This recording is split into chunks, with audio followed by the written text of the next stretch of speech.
Okay, so this is the playback software, Rizzling here, which is what's actually doing the video mapping on the wall itself. If I put up some solids here, you can actually just see, Patrick, you're in the camera, get out of the camera. There you go. So essentially, all of the hexagons themselves each have a mask around them, which is set to a couple of layers here specifically for the hexagons. It's a couple of layers set specifically for the background. And then we have something for the 3D elements, which is another part I will talk about after. So a lot of the content is pre-built in After Effects and other programs, but a chunk of it is played in real time, actually out of Touch Designer. So this is my Touch Designer patch. It's pretty massive, and I've had to take apart a chunk of stuff because it was bogging down the whole system. But for the moment, there's still quite a bit going on in here. So for the audio reactive stuff, essentially I've got audio coming in from Matt, which actually shows up right over here in this guy. So I have audio that comes in here, and then the audio breaks out to the rest of the show file. There's a snare and kick detection, so certain elements are actually specifically hitting the kick. Some are hitting the snare or like hi-hats or any of the higher pitch stuff, and that affects the visuals in a different kind of way. I also actually built one of the most important parts for this is I built a control panel, which is this guy right here. Hold the camera down a bit. Okay. Yeah. Right. So anyway, this is my little control panel, guys. So essentially, this is helping me to see the kick as it comes in, and I can actually control how much kick affects the visuals in certain ways. This also helps to do that. Same thing with the clap. And then I've got volume control. I also built a countdown timer, so when we started the whole mix, part of it was played, well, Matt can speak to this after, but part of it's not played live, so that portion of it comes in, and I have a timer which actually tells me when the songs are, so you can actually see that it counts down, and it tells me when the songs are coming closer to an end, so I know when to change out, stop playing, change for the next song. I can also see my frames per second, which is very important. And then these guys all control which certain visuals I want to turn on and off so that they're not bogging down the system. Essentially my workflow. This has been like a really intense time since I've had so much time alone at home to kind of nosedive into Touch Designer. Found a lot of things that I didn't know before, a lot of interesting ways of working and things I would take into the future, things I would not do again, for sure.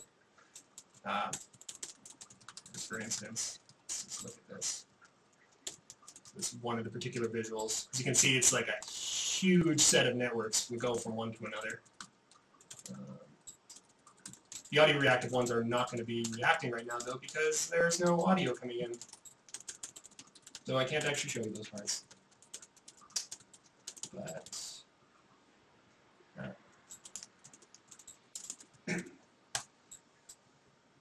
Emily? Yeah. Would you like to say something? And then like... Yeah, sorry, I'm also moderating all the comments, so... Okay. But, yeah, network-wise, if I could have the camera, I'll come over here.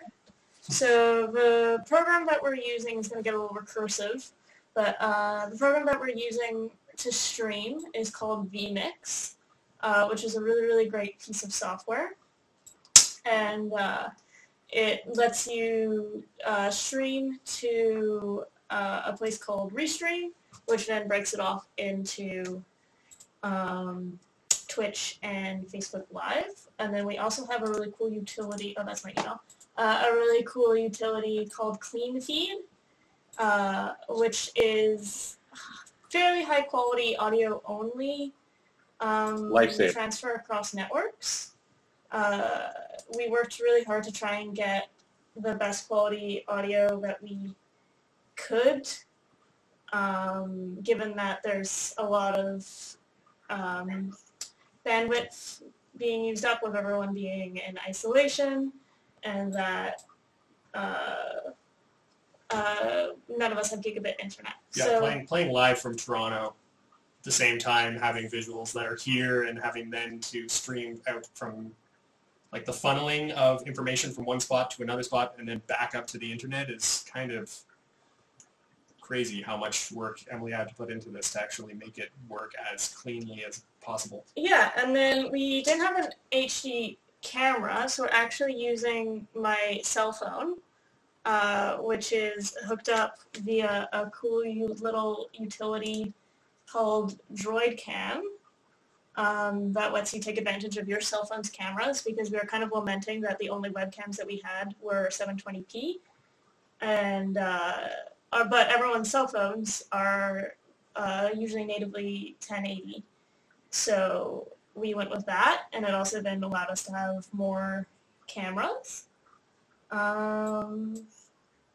anyone has any questions about video stuff, be happy to answer them, but maybe Matt should talk a little bit about his audio. Sure. Can you guys hear me? I'm not sure if you can. No?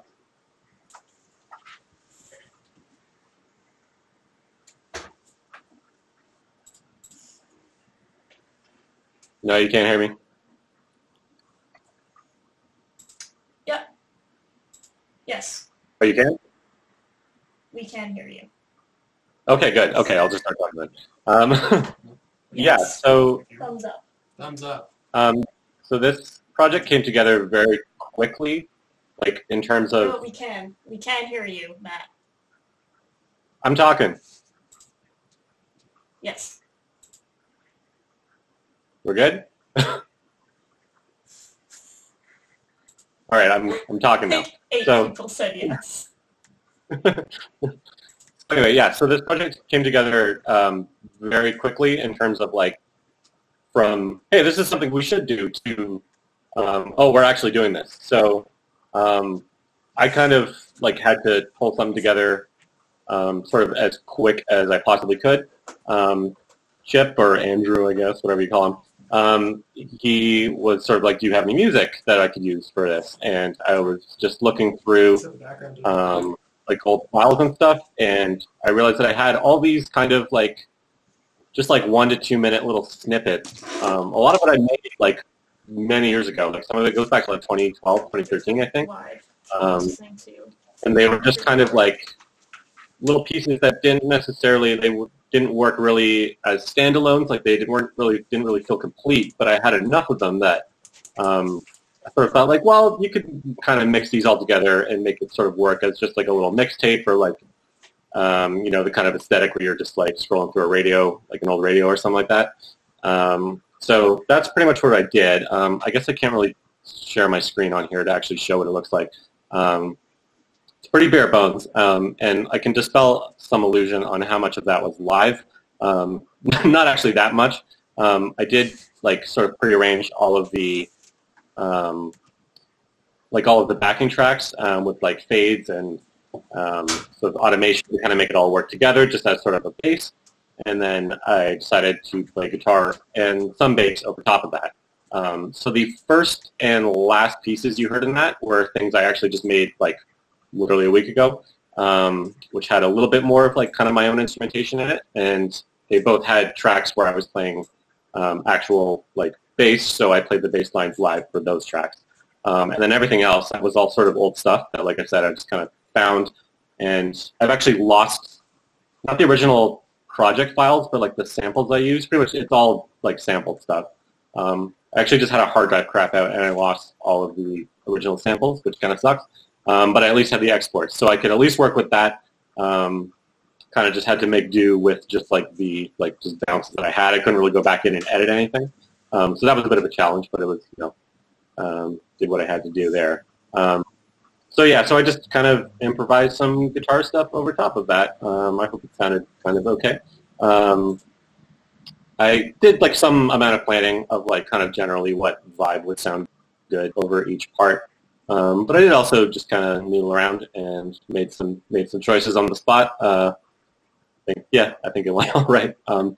So in terms of those backing tracks, it's all, like I said, it's pretty much all sample stuff. A lot of it taken from like actual records that I own or that I've bought, or I like mined both my parents and my grandparents' record collections a few years ago. So I've got all kinds of weird stuff sitting around there. And then also just things you can find on the internet. There's allegedly ways to do that. I won't say any more about that. And yeah, so I kind of, a lot of it's like it was funny. I was kind of looking like, oh, maybe I'll make like a Spotify playlist of like stuff I sampled.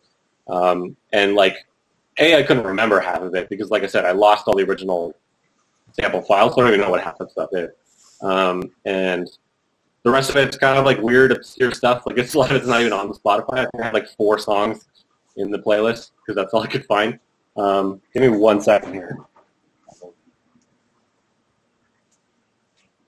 This is one that I could find. I don't know how much you can see this. This is pretty bad quality, but yeah, it doesn't look like anything. But this is just like a horrendous album cover. It's like all the band members with like weird 70s like computer imagery to make them look like cats. It's really just, cool record. I guess one of my parents bought this in like 1976. Thanks, Mom or Dad. I don't know.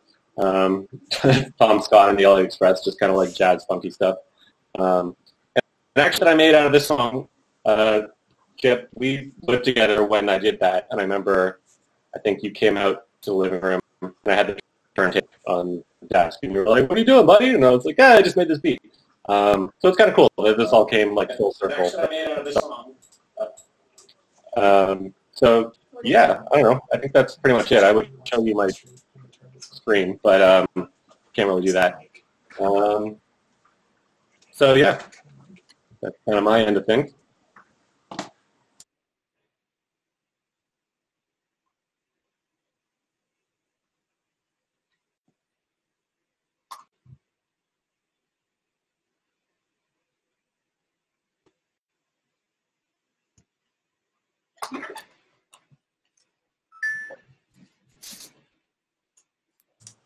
So, unless there's any questions or anything you want to know about, then we're probably going to sign off, but the goal is in the continued social isolation that we'll keep working on this project whenever we kind of want to, and so there might be some more live streams in the future. Cool. Yeah. Definitely work out the post-show portion. Spend so much time rehearsing the actual performance. This has been fun. Yeah. Very different. Thanks so much. Thanks, NTS, for supporting this project with your art apart. There's lots of other really great pieces that are being performed that have been promoted and supported by them, so check out NTS's website. Thanks. Thanks, guys.